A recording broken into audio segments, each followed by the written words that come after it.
Hi hello నమస్తే. రాజుని మెచ్చడానికి రంభ నాట్యం చేసిందని రాజు మెప్పు కోసం రంభ నాట్యం అని సామెత ఉంది గతంలో. మనం ఎవరినో మెప్పించడానికి పడరాని పాటలు పడేటప్పుడు ఇట్లాంటి సామెత చెప్తారు, రాజు మెప్పు కోసం రంభ నాట్యం అని. ఓకే, ఇప్పుడు రఘురామకృష్ణరాజు గారు ఒక కేసు మీద ఆ రాజుగారు నా కేసుని మీరు తేల్చాల్సిందని పట్టుబడుతుంటుంది. ఆయన కోసం ఇప్పుడు పోలీస్ ఆఫీసర్ల మీద కూడా దాడి చేస్తున్నారనేది మీరు చూసే ఉంటారు. ఓకే, రఘురామకృష్ణరాజు గారిని కస్టోడియల్ టార్చర్ చేశారట రఘురామకృష్ణ. ఆయన ఆరోపణ ఏంటంటే, రఘురామకృష్ణరాజు గారిది, నన్ను ఒక పోలీస్ స్టేషన్ దగ్గరికి తీసుకెళ్ళి ఎవరో తెలియని వ్యక్తులు ముసుకేసి కొట్టారు. అదే ఆయన చెప్పింది. కొట్టారు 2-3 మిలియన్ పిచ్చ కొట్టారు. 3rd డిగ్రీ చేయరు కదా, ఒక ఎంపీని 3rd డిగ్రీ చేయరు కదండి.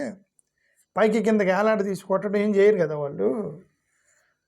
కోపం ఉన్న వాళ్ళు ముసుగేసి కొట్టారు అని ఆయన అంటున్నాడు. అది ఎవరు కొట్టలేదని పోలీసులు అన్నారు. సరే, అది వదిలేండి, కొట్టారని అనుకోండి. ఇప్పుడు ఆయన కొట్టారని చెప్పేసి ఈ ఎంటైర్ ఇన్సిడెంట్లో చూస్తే దీనిలో ఎస్సీ ఎస్టీలు ఎందుకు బలవుతున్నారు నాకు తెలియట్లే. ఇలా ఎక్కువగా ఎస్సీ ఎస్టీ ఆఫీసర్లు ఎందుకు బలవుతున్నారు నాకు. ఇప్పుడు ఇది సునీల్ నాయక్ అని ఒక ఆయన ఆ పోస్ట్ చేస్తే నాకు ఆశ్చర్యం వేస్తుంది. ఏం పోస్ట్ చేశాడు ఆయన? ఈజ్ కాస్ట్ మై క్రైమ్ అని ఆయన పోస్ట్ చేశాడు. ఆయన తెలియముందండి, IPS officer. Is caste my crime ఏంది? ఆ క్యాస్ట్ అనే దాని మీద ప్రపంచమే రన్ అవుతుంది, దేశమే రన్ అవుతుంది దాని మీద. ఇంకా క్రైమ్ ఏంటంటే, ఇంక క్రైమ్ మన క్రైమ్ కాదు, వాళ్ళు క్రైమ్ చేస్తున్నారు కదా క్యాస్ట్ మీద. Is being born as an ST a sin? Is it unbearable for some to see people from smaller communities rise to high officers? తెలుగులో చదువుతాను, ఇదంతా ఎందుకు. నా కులం అనేది ఒక నేరమా? సినిమా డైలాగ్ ఇది. యాక్చువల్ కులం అనేది నేరమా? ఈ కులంలో పుట్టడం నా పాపమా?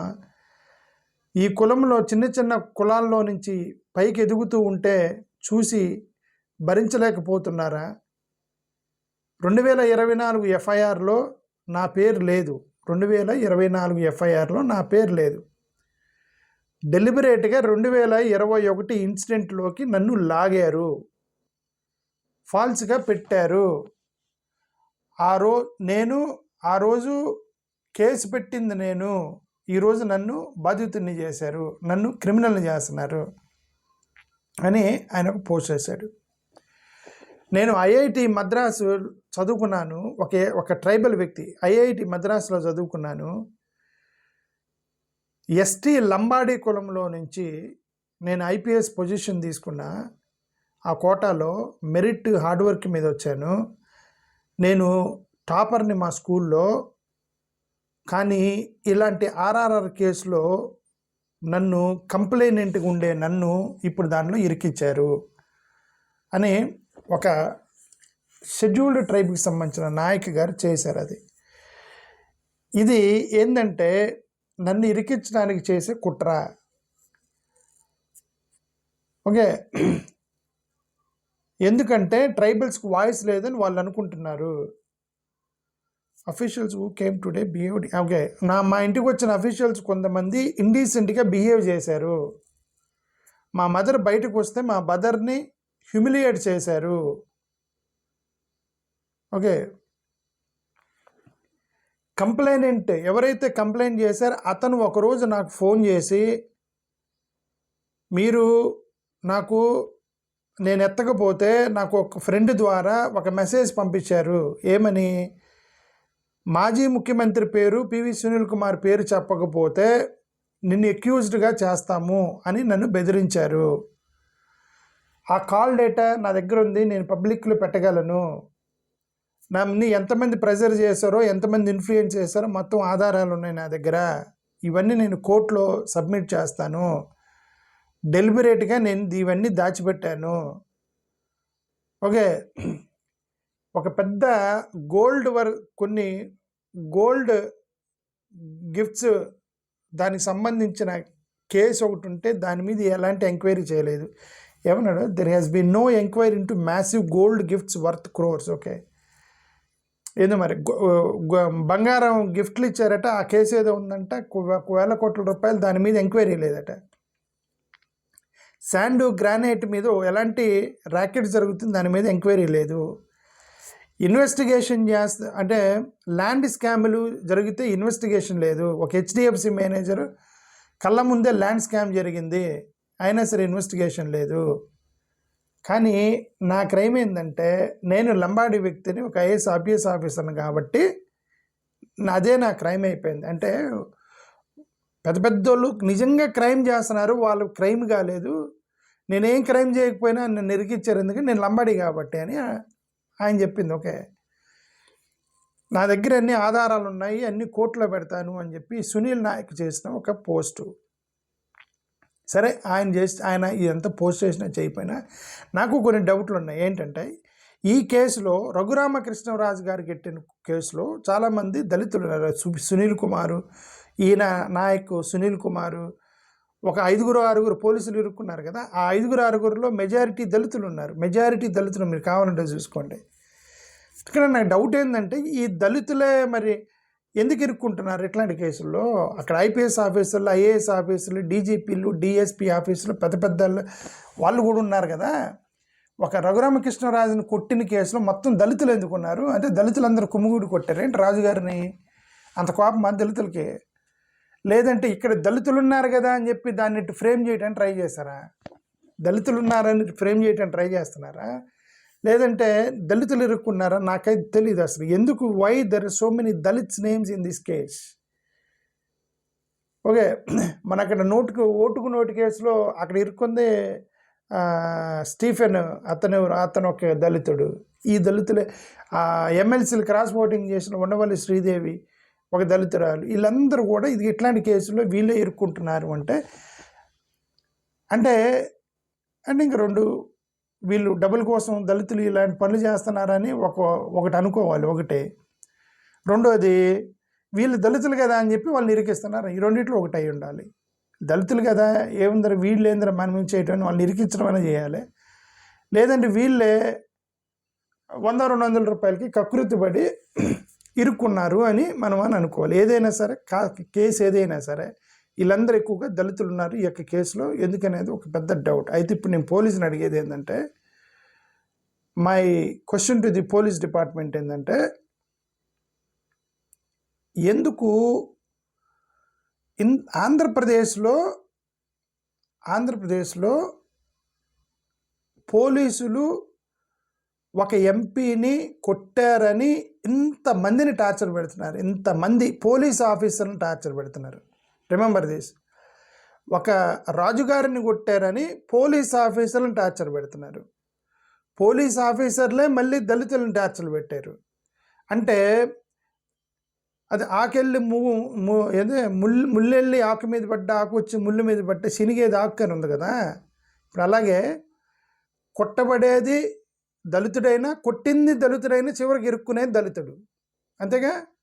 చాలామంది దళితులను తీసుకెళ్ళి పోలీస్ స్టేషన్లో కస్టోడియల్ టార్చర్ చేశారు. దళితులను తీసుకెళ్ళి ఎస్సీ ఎస్టీ పిల్లలకి తాగాడని, భార్యను కొట్టాడని చెప్పి పిచ్చ కొట్టుడు కొడతారు తీసుకెళ్ళి పోలీస్ స్టేషన్లో. అక్కడ ఇరుక్కుని తన్నులు తినేది దళితుడు. ఇప్పుడు వీళ్ళలో కొంతమంది చదువుకొని ఐపీఎస్ ఆఫీసర్లు అయ్యారు పోలీసులు. వీళ్ళు కొట్టారని ఆమె ఎవరినో తీసుకొచ్చి, బాంబే నుంచి ఎవరో ఒక హీరోయిన్ని తీసుకొచ్చి, అక్కడ కూడా ఎక్కువ మంది దళితులు. అంటే ఐపీఎస్ ఆఫీసర్లుగా, పోలీస్ ఆఫీసర్లుగా దళితులు పెద్దోళ్ళు అయ్యి ఓసీలు చేసే పని వీళ్ళు చేశారనుకోండి, కొట్టడం, కస్టోడియల్ చేయడం, తిరిగి వీళ్ళని చుంచుతారనమాట. అదే నేను అనేది ఏంటంటే, పోలీసులైనా దొంగలైనా చినిగేది దళితులకే, రెండు కేసుల్లో తెలిసింది అదే. ఒకవేళ ఇదే పని రఘురామకృష్ణరాజు గారిని ఒక కమ్మోళ్ళు, రెడ్లు, పోలీస్ ఆఫీసర్లు కలిసి కొట్టడానికి ఎంత సీన్ అయ్యేది కాదు. అది మొత్తం ఎక్కువ మంది దళితున్నారు కాబట్టి అవుతుందని నేనైతే అనుకుంటున్నా. సార్, నా ఉద్దేశం ఏంటంటే, జొన్నాకుట్టి శ్రీనివాసరావు 2014లో జొన్నాకుట్టి శ్రీనివాసరావు 15 జూన్ 2014 జొన్నాకుట్టి శ్రీనివాసరావు 35 సంవత్సరాలు ఏలూరు డిస్ట్రిక్ట్ జైల్లో చనిపోయాడు. అతని మీద ఆరోపణ ఏంటంటే కస్టోడియల్ డెత్ అనే ఆరోపణ. ఎన్హెచ్ఆర్సి నోటీస్ పంపించింది. అంటే ఏంటి, దాని మీద కేసు వేశారు. అంటే రఘురామకృష్ణరాజు చచ్చిపోలేదు కదా, రఘురామకృష్ణరాజు గారిని ఎవరు చంపలేదు కదా. పోనీ ఆయన రఘురామకృష్ణరాజు గారిని కనీసం కొట్టినట్టు కూడా ఏం ఆరోపణ చేస్తున్నాడు కానీ ఆధారాలు లేవు కదా. ఆయన ఏం చేస్తున్నాను, కొట్టారని చెప్పి పిచ్చర్ కూడా కొడుతున్నాను. ఇతను చచ్చిపోయాడు. ఇతను ఎవరు, జొన్నకుట్టి శ్రీనివాసరావు గారు చచ్చిపోయారండి. ఆయన జైల్లో చనిపోయాడు. ఎన్హెచ్ఆర్సీ వాళ్ళు నోటీస్ పంపించింది ఆయనకి. దీని మీద ఎందుకు అంత కేసు కాలేదు, ఎందుకు ఇంతమంది పోలీసులు అంటింగ్ చేయలేదు? జొన్నకుట్టి శ్రీనివాసరావు పోలీస్ స్టేషన్లో చచ్చిపోతే కాల. ఇంకొక అతను బెల్లంకొండ శ్రీ సాంబశివరావు, బెల్లంకొండ సాంబశివరావు 28 సంవత్సరాలు సత్తెనపల్లి సబ్ జైల్లో చనిపోయాడు. అతను చచ్చిపోయాడు. బెల్లంకొండ సాంబశివరావు సత్తెనపల్లి జైల్లో చనిపోయాడు. జూతూరు కృష్ణమూర్తి 30 సంవత్సరాలు కడప సెంట్రల్ జైల్లో చచ్చిపోయాడు. ఇతను జొన్నకుట్టి శ్రీనివాసరావు నేను ఇందాక చెప్పాను 2014లో కస్టోడియల్ డెత్. ఇదంతా ఎందుకంటే చీరల్ల కిరణ్ ఏమైంది, పోలీసులు అతను దూకి చచ్చిపోయాడు అని చెప్పారు పోలీసులు. చీరల్లో కిరణ్ ఏమైంది, పోలీసుల మీద ఆరోపణలు ఉన్నాయి కిరణ్ విషయంలో. మరి వాళ్ళని ఎందుకు హంటింగ్ చేయలేదంటే ఈ రఘురామకృష్ణరాజు గారి కేసులోనే ఎందుకు ఇంత హంటింగ్ చేస్తున్నారు ఐపీఎస్ ఆఫీసర్ని, ఐఏఎస్ ఆఫీసర్ని? ఎందుకంటే వీళ్ళందరూ ఎక్కువ దళితులు ఇన్వాల్వ్ అయ్యారు కాబట్టి మీరు హంటింగ్ చేస్తున్నారు. ఇక్కడ ఈ కస్టోడియల్ డెత్ తర్వాత సంగతి అండి. ప్రతి కేసులో తీసుకెళ్ళి కొట్టేది ఎస్సీ ఎస్టీలనే. ఒక దొంగతనం కేసులో అనుమానం ఉంది సార్, ఇదిగో ఇక్కడ దొంగతనం జరిగింది, ఆడ ఎస్సీ మీద అనుమానం ఉందంటే ఆయన టక్కన పట్టుకెళ్ళిపోయి కర్ర తీసుకొని పిచ్చగొడుగు కొడతారు పోలీస్ స్టేషన్లో. మరి ఏంటి, ఎందుకు రాజుగారికి అంటే నేను రాజుగారిని కొట్టడం సమర్థించట్లా. నేనేమన్నానంటే రాజుగారికి కొట్టారని చెప్పేసి మీరు ఇన్వెస్టిగేషన్ చేసి అంత సీరియస్గా తీసుకున్నారు కదా, వీళ్ళది కూడా ఎందుకు వదిలేస్తున్నారు అంటున్నాను నేను. ఇంతమంది చనిపోయారు కస్టోడియల్ టార్చర్లో. Harikrishna 2025 Andhra Pradesh high court custodial torture case. Harikrishna ఇతని కేసు ఏంది, ఆంధ్రప్రదేశ్ హైకోర్టు పల్నాడు జిల్లాలో ఏదో ఒక హరికృష్ణ అనే వ్యక్తికి సంబంధించి 2025లో ఈ కేసు ఉండే. మరి కస్టోడియల్ డెత్ అని సీసీటీవీ ఎవిడెన్స్ ఉందట. ఇతన్ని పోలీసులు కొట్టి పోలీస్ స్టేషన్లో చచ్చిపోయాడు ఇతను. కస్టోడియల్ టార్చర్ చేశారు హరికృష్ణ అంటే అప్పుడు చనిపోయారు. సారీ, ఒకవేళ ఏమో తెలియదు, చనిపోయలేదు. టార్చర్ అయితే చేసింది హరికృష్ణ గారి యొక్క టార్చర్ ఉంది. Okay. Custodial death in Anantapur 2025. 34-year-old man died in Singanamala Anantapur under circumstances at least involve custodial torture. మీరు ఆరోపణ ఏంటి, 35 సంవత్సరాల సింగనమల నియోజకవర్గంలో అతను పోలీసులు కస్టడీ చనిపోయారు. అంటే నేను అనేది ఏంటంటే తన్నిచ్చుకునేది దళితులే. ఒకవేళ దళితులు తన్నితే మాత్రం మళ్ళీ చినిగేది దళితులకే. వీళ్ళందరిని కొట్టిన వాళ్ళ మీద మీరు ఎందుకు చేయలేదంటున్నాను. 27 ఎన్సీఆర్బీ డేటా ప్రకారం, మీరు లోపలికి వెళ్ళి చూసుకోండి, డేటా ప్రకారం Andhra Pradesh registered 27 custodial death cases in 2017. Single 2017లో 27 custodial death cases, the highest among Indian state that year. ఎప్పుడు 2017లోనే, కేవలం 2017లో 27 custodial deaths in 2017. 27 deaths in police custody reported. అంటే చనిపోయారని చెప్తున్నారు, అంటే గుండె ఆగిపోయింది చచ్చిపోయాడని చెప్తున్నారు, సూసైడ్ చేసుకున్నారని చెప్తున్నారు. బట్ అయితే చనిపోయింది మాత్రం జైల్లో పోలీస్ స్టేషన్లో చనిపోయారు వీళ్ళంతా. 2016-18 మధ్యలో కస్టోడియల్ డెత్స్ అనేవి పెరుగుతుంది. 2009 నుంచి 19 మధ్యలో ఎన్సీఆర్బీ డేటా కూడా చూపించింది. కొంత జగన్ గారి టైంలో చీరాల్లో ఒక కిరణ్ అతను పోలీస్ స్టేషన్ కిందకు దూకి చచ్చిపోయాడని చెప్పారు. అతను 2020లో ఒక దళితుడు 2020లో ఎరిచేర్ల కిరణ్ అతను ఆ జీబులో నుంచి దూకి చచ్చిపోయాడని చెప్తున్నారు. క్లియర్గా అనుమానాలు ఉన్నాయి. పోలీసులు అతన్ని ఏదో చేశారన్న అనుమానం ఉంది. గొడవ అయింది అది కిరణ్ విషయం, చీరాల కిరణ్ విషయం మీద దళిత సంఘాలు గొడవ చేశాయి. 2020లో దళిత్ రైట్స్ ఆర్గనైజేషన్స్ కొంతమంది చేసిన ఆరోపణలు అవి మనకు తెలియదు. ఓకే, 150 అట్రాసిటీస్ జరిగే దళితుల మీద 2020లో అని చెప్పేసి ఆరోపణలు చేశారు. అఫ్కోర్స్ ఎన్సీఆర్బీ డేటా కాదు ఇది, దళిత సంఘాలు చేసిన ఆరోపణ. మరి దాంట్లో క్రాస్ వెరిఫికేషన్ చేసుకుని నిజంగా జరిగేలేవు. 2025లో తెనాలి పోలీసులు రోడ్డు మీద కొట్టుకొని ఇదే ఒక ముగ్గురు రోడ్డు మీద కొట్టారు కదా, పోలీసులు కదా కొట్టింది. అంటే ఎక్కడో 4 గోడల మధ్య అసలు రఘురామకృష్ణరాజు గారిని కొట్టారో లేదో తెలియదు, వెంటాడుతున్నారు. ఈ పోలీస్ ఆఫీసర్ మొత్తాన్ని వెంటాడుతున్నారు. రోడ్డు మీద డైరెక్ట్గా కొట్టారు కదా, వాళ్ళని ఏం చేశారు? కేసులు పెట్టారు వాళ్ళని. ఇలా ఒక 100 మంది పోలీసులు పెట్టుకుని ఎక్కడ బీహార్లో నాయకుని పట్టుకొచ్చినట్టుగా వీళ్ళు ఇప్పుడు వాళ్ళని పట్టుకోవడానికి అంత సీరియస్నెస్ ఎందుకు తీసుకోలేదు? రోడ్డు మీద అందరూ చూస్తుంటే కొట్టారు కదా వాళ్ళని. అదేమంటే వాళ్ళు గంజా బెచ్చా అంటున్నారు. వాళ్ళు గంజా బెచ్చేందుకు రోడ్డు మీద కొట్టేస్తారా ఏంటి దాన్ని? ఓకే, ఎస్సీ ఎస్టీ అట్రాసిటీ కేసులు 2021 నుంచి 2022 మధ్యలో, 21 నుంచి 22 జగన్ టైంలో ఎన్సీఆర్బి డేటా ప్రకారం 2000 కేసులు అట్రాసిటీ కేసులు, షెడ్యూల్ క్యాస్ట్ ఎస్సీ ఎస్టీ కేసులు పడ్డాయి. ఓకే, మొన్న రీసెంట్గా రమేష్ మాదిగ అతను చంపేశారు. ఓకే, ఏదో కేసులు చంపేశారు దాన్ని. ఇప్పుడు వాళ్ళు మొన్న ఎవరో పెట్టారు కదా మాదిగలు, అది పెట్టి ఒక పెద్ద మీటింగ్ పెట్టి ఈ సంవత్సరం 9 మంది మాదిగలను చంపేశారని చెప్పి లిస్ట్ రిలీజ్ చేశారు కదా వాళ్ళు. రెడ్డిగూడెం పోలీస్ స్టేషన్లో 2025లో అబ్డక్షన్ కేసు ఏదో దళిత ఉమెన్ జేమ్స్ మొత్తం తీసుకెళ్ళి ఇవన్నీ కూడా అట్రాసిటీస్ వస్తున్నాయి. ఓకే, నేను ఆన్లైన్లో చూసి చెప్తాను. నేనేమన్నా అంటే నేను ఇదంతా ఎంత లిస్ట్ అవసరం లేదు, నేను ఒకటే చెప్తున్నా. పోనీ రఘురామకృష్ణరాజు గారు ఏమన్నా పేదలు బడుగు బలహీన వర్గాలకి ఆయన సహాయం చేసే వ్యక్తి అంటే కాదు. రఘురామకృష్ణరాజు గారు నాకు కావాలంటే నా వీడియో రఘురామకృష్ణరాజు గారు పంపించుకోండి. రఘురామకృష్ణరాజు గారు లేచిన దగ్గర నుంచి 2-3 విషయాలు పట్టుకొని మాట్లాడుతున్నాడు. ఒకటి, చర్చిలకు వెళ్ళే షెడ్యూల్ క్యాస్ట్ వాళ్ళకి సర్టిఫికేట్ ఇవ్వద్దు అంటున్నాడు. చర్చిలకు వెళ్ళే షెడ్యూల్ క్యాస్ట్ వాళ్ళకి సర్టిఫికేట్ అయిపోతే 90% దళిత కాలనీలో 90% మంది జీవనాధారం కోల్పోతారు. వాళ్ళకి ఉద్యోగాలు రావు, ఎడ్యుకేషన్ ఉండదు, ఉద్యోగాలు రావు, నానా కష్టాలు పడతారు. ఎవరో అన్యాయమైనటువంటి ఒక చట్టం వేశారు అక్కడ. దాన్ని రాజకీయ నాయకులు చూసి ఉన్నట్టు వదిలేస్తుంటే రఘురామకృష్ణరాజు గారు లేదు, దాని ప్రకారం మీరు సర్టిఫికేట్ తీయాలని గొడవ చేశాడంటే ఆయన పేదల మీద ఆయనకి దయా జాలి లేదు రఘురామకృష్ణరాజుకి. రీసెంట్గా వచ్చిన సమాచారం ప్రకారం 2-3 చర్చిలు మూసేపెట్టని ట్రై చేస్తున్నాడు అని. చర్చిలు కట్టుకుంటుంటే ఆ చర్చిలన్నీ కూలదోశాడని చెప్పి ఆరోపణలు ఉన్నాయి. మరి వాళ్ళ మీద అంటే రఘురామకృష్ణరాజు గారు ఒక స్కూల్ కట్టించారు. అదిగో ఆయన ఒక పేదలకి అనాథాశ్రయం నడుపుతున్నాడు.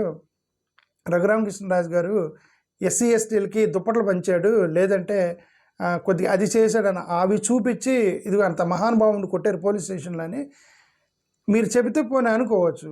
ఇప్పుడు మా దృష్టిలో రఘురామకృష్ణరాజు గారు ఏంటంటే మాకు అన్యాయం చేస్తున్నాడు. ఆయన ఏమని సర్టిఫికేట్లు తీసేయమన్నాడు చర్చిలకు వెళ్ళే వాళ్ళకి? అన్యాయం అది. చర్చిలు గోల్ చేస్తున్నాడట, అక్కడ ఏమంటారు ఆరోపణలు చేస్తున్నారు. దళిత క్రైస్తవ సంఘాలు అక్కడ కాకినాడ జిల్లాలో 2-3 చర్చిలు తీసేసారని యూట్యూబ్లో వీడియోలు పెట్టారు. నిజం అది వెరిఫై చేయాలి. ఓకే, ఎన్ని ఆరోపణలు. ఇప్పుడు ఆయన కోసం ఇప్పుడు మళ్ళీ ఎవరిని అంటింగ్ చేస్తున్నారు? రఘురామకృష్ణరాజు గారి కోసం, దళితుల కోసం. ఈ దళితులు నాయకు పివి సునీల్ కుమార్ వీళ్ళందరూ దళితులు.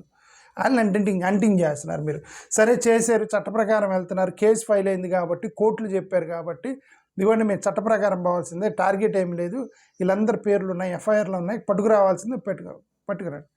మరి ఈ ఎంత కస్టోడియల్ డెత్ సంగతి అంటే పోలీస్ స్టేషన్ ఇంతమంది మా ఎస్సీ ఎస్టీలని బీసీ పిల్లలు చంపేశారు కదా, పోలీస్ స్టేషన్లో చంపేశారు కదా, వాళ్ళ మీద కేసులు, సిఐడీలు, ఎఫ్ఐఆర్లు ఏమి ఉండవు. చనిపోతే కుక్క చచ్చిపోతే ఎలా తీసి అవతల పడేస్తారో ఈ ఎస్సీ ఎస్టీ పేదల కనుక పోలీస్ స్టేషన్లో కానీ ఎక్కడ నేను చచ్చిపోతే ఆయన కుక్కను పడేస్తారు అంతే, కొట్టి చంపేసి పడేస్తారు. ఓకే, అంటే ఇద్దరు మనుషులైనప్పుడు మనిషికి విలువలో ఎందుకు తేడా ఉంది? Why there is a difference between a man and another man? Both are men, both are human beings, both are ఇద్దరు మనుషులే. ఎందుకు ట్రీట్మెంట్లో మనిషిని బట్టి తేడా ఉంది అనేది నాకు తెలియదు. మీకు తెలిస్తే ఈ వీడియో కామెంట్ కింద చెప్పండి. థ్యాంక్ యూ, నమస్కారం.